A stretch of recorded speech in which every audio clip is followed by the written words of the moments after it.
So I was asked to show you how to make the best coffee.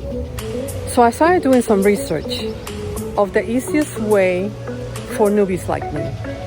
Come along, let me show you.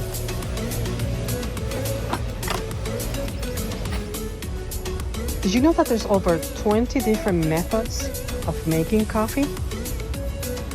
But they also claim that you can save about $200 a year if you become your own barista. But where do you start? Look at all the different gadgets. Some are pretty cool.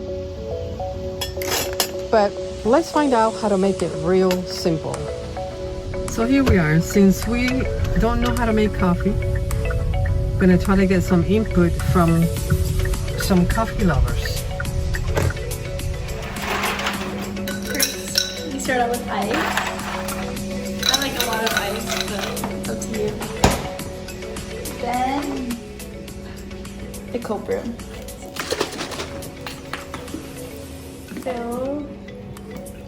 So however, I like it that it tastes like coffee, so I add quite a lot.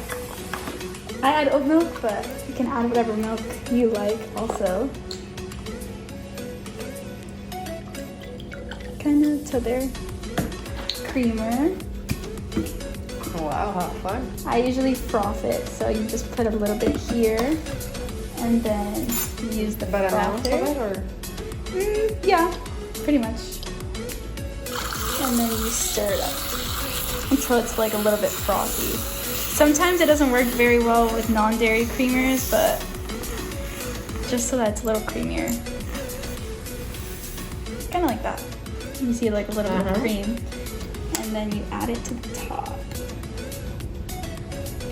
Kind of like that. I kind of put a lot of milk, but it's okay.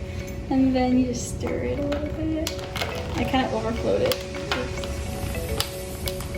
Stir it. Wow. And yeah, now you just drink it. You can add sweetener to it, I guess, if you want it more sweet. Ooh. I don't know if you want to. And yeah, Yummy. that's it. Very like sweet because it's caramel creamer. Wow. So there you have it. Easy, refreshing, and smooth cold brew. Surely the best for newbies like me. If you would like the recipe, just check out the description below this video. Enjoy.